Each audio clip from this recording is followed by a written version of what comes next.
Vacuuming the floor. Here are the 8 steps to vacuuming the floor. Number 1, get out the vacuum.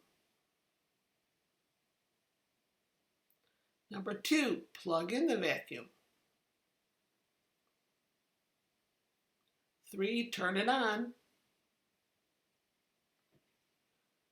4, vacuum the carpet area. This can get kind of loud.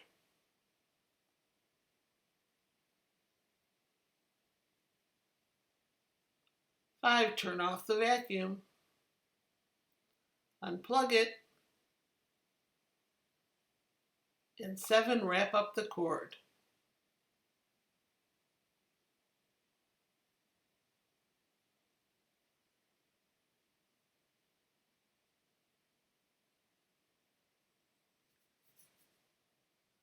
Finally, put the vacuum away.